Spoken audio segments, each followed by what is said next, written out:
Hi book friends! Today I wanted to share with you something that I am trying to get better with my books. I do want to kind of start making my bookshelves reflect more to my taste, and it's about time that I start unhauling some books that I've read that I either did not enjoy or that I enjoyed, but I'm not really ever going to reread them again. So I have 6 books here that I am planning on unhauling and donating. So the first one I have is The It Girl by Ruth Ware. This is the first book I ever read by Ruth Ware, and so far the only one. I do have a couple of her other ones that I will plan on reading. This one was good. I did enjoy reading it, but it doesn't have that reread factor for me. It's about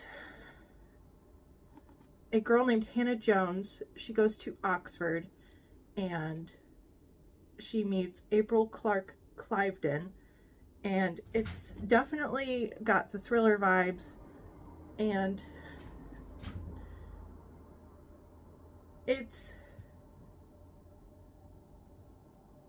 I'd say it's not bad by any means. It just wasn't the greatest for my opinion, for my reading taste. The next one I have, I read quite a while ago, and I'm never really going to reread it. It's another thriller called The Lie by C.L. Taylor. This one I remember was really good. I did enjoy it.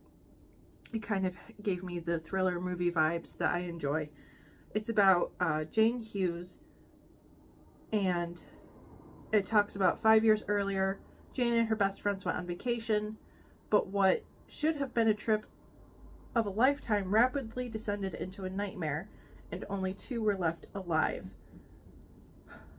Jane has tried to move on, but someone knows the truth and they won't stop until they've destroyed her and everything she loves. I do recommend this one if you enjoy thrillers. I don't remember everything about it. I remember a couple of things, especially one scene where there was a fire, but this one I'm never going to reread again, so it's going to go. This one was one of my earlier first picks for Book of the Month, and I was really looking forward to this one because the concept sounded really interesting, but towards the end it just kind of fell flat for me. It's Sourdough by Robin Sloan. It had a really interesting concept of a woman named Lois, and she ends up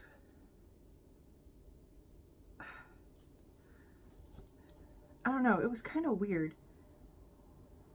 I mean, it's a very unique book, but she ends up leaving her coding job. That's pretty much all she does is work and sleep. And then she ends up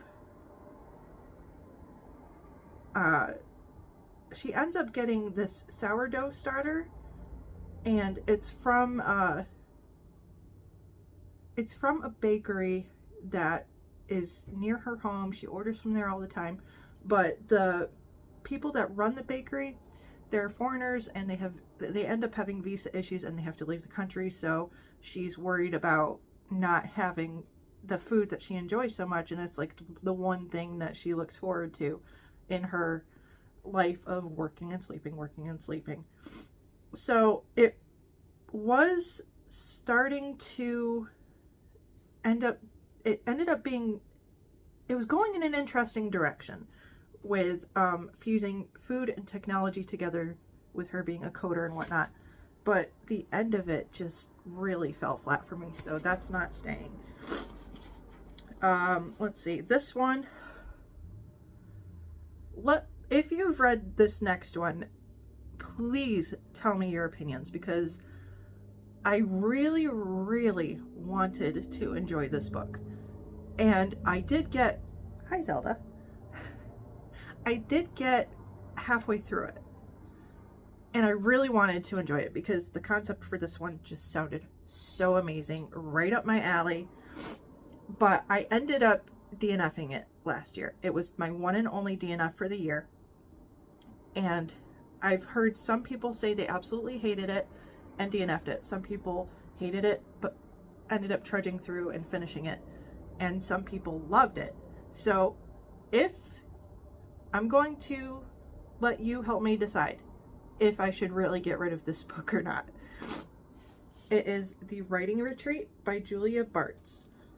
So I know it's supposed to be kind of a thriller, and it's all about, there's this girl named Alex, and so there's this writing retreat, there's this prize, they all go to this,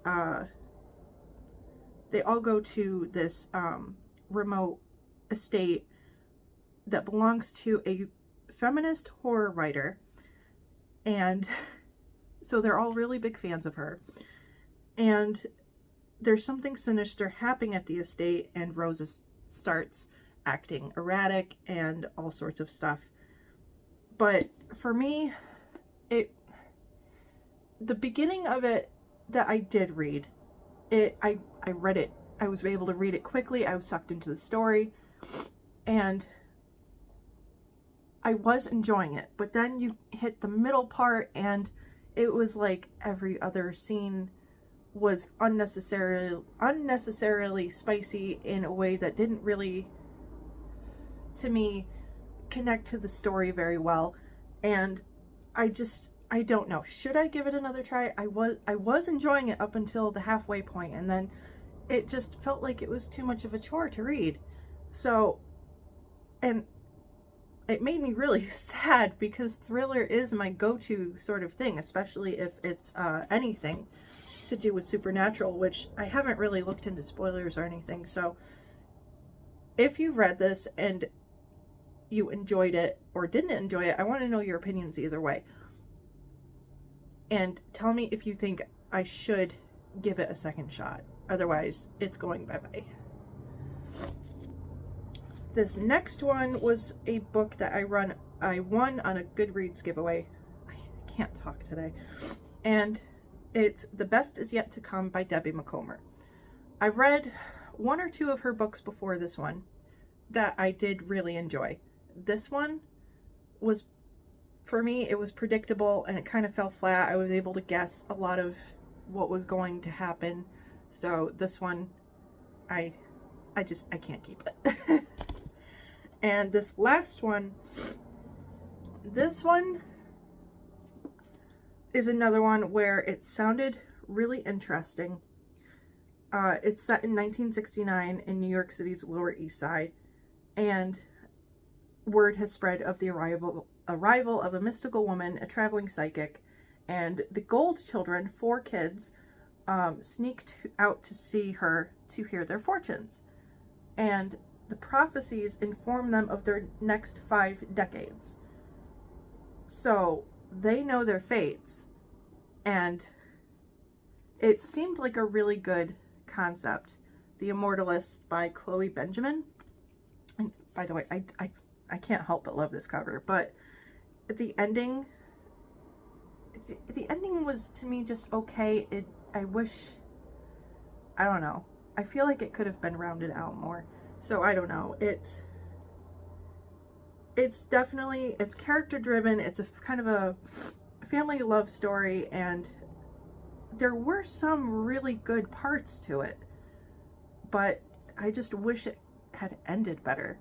But if you're a fan of kind of the character driven story, people's lives, and how you can see over the decades that spans this book how they develop as characters and stuff. If you enjoy that, maybe give it a shot. Maybe you'll like the ending better than I did. But for me, I think that one's gotta stop taking up space on my bookshelves. So those are the books that I am planning on unhauling that I have read over the last couple of years that I know I definitely don't want on my shelves anymore. I do have to go through and reorganize my shelves at some point and figure out how I want to organize them and maybe I'll find more to unhaul. I don't know yet. So definitely, if you've read The Writing Retreat, give me your opinions. I would love to know. And I will see you in my next video. Bye, friends.